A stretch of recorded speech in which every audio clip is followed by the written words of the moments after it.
ఈ మహాశివరాత్రికి భారతదేశ వ్యాప్తంగా దేవాలయాలతో పాటు థియేటర్లు కూడా నిండిపోయాయి.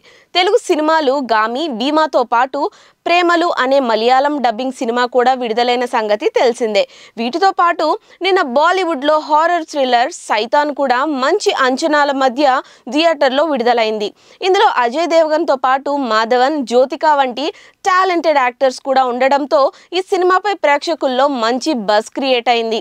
ట్రైలర్ కూడా అద్భుతంగా ఉండడంతో అడ్వాన్స్ బుకింగ్ కూడా సినిమాకు బాగా అయ్యాయి. అయితే సైతాన్ ట్రైలర్ చూసిన వారందరూ మాధవన్, అజయ్ మరియు జ్యోతికలను డామినేట్ చేశారని అభిప్రాయపడ్డారు. కాగా నిన్న సినిమా చూసిన ప్రేక్షకులు కూడా ఏకగ్రీవంగా మాధవన్ షో అని అంటున్నారు. గతేడాది గుజరాతీ భాషలో బ్లాక్ బస్టర్ గా నిలిచిన వష్ అనే సినిమా సైతాన్ అఫీషియల్ రీమేక్ గా తెరకెక్కింది. కాగా బాక్స్ ఆఫీస్ వద్ద సుమారు 15 కోట్లకు పైగా ఓపెనింగ్స్ తెచ్చుకుంది. ఇక ఈ సినిమాకి క్రిటిక్స్ నుండి కాస్త డివైడ్ టాక్ వచ్చింది. కానీ నటీనటుల గురించి మాత్రం అన్ని రివ్యూస్ లో చాలా బాగా రాశారు. ముఖ్యంగా క్రూరమైన విలన్ పాత్రలో Madhavan award winning range performance ఇచ్చారని అంటున్నారు. ట్రైలర్ లో చూసినట్టు ఫామ్ హౌస్ లో ఫ్యామిలీ వీకెండ్ ఎంజాయ్ చేయాలని వెళ్లిన అజయ్ దేవగన్ కుటుంబానికి మాధవన్ పరిచయం అవుతాడు. సెల్ ఫోన్ లో ఛార్జింగ్ అయిపోయిందనే వంకతో ఇంట్లోకి చొరబడి వారి కూతుర్ని వశీకరణ ద్వారా తన ఆధీనంలోకి తీసుకుంటాడు.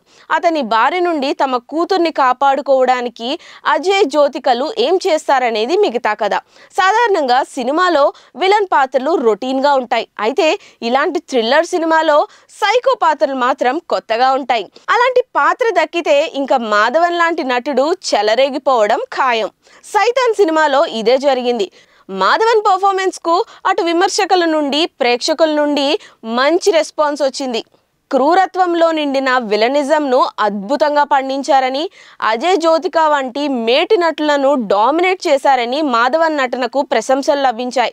నిజానికి తమిళ్ సినిమా నుండి వచ్చిన మాధవన్ అప్పట్లో రెహనా హై తేరా దిల్ మే, తర్వాత తన్ను వెట్స్ మను సిరీస్లతో పాటు ఓటీటీలో డీకపుల్డ్, ది రైల్వే మ్యాన్ వంటి షోలతో హిందీలో కూడా తనకంటూ ఒక ప్రత్యేకమైన ఇమేజ్ను క్రియేట్ చేసుకున్నారు.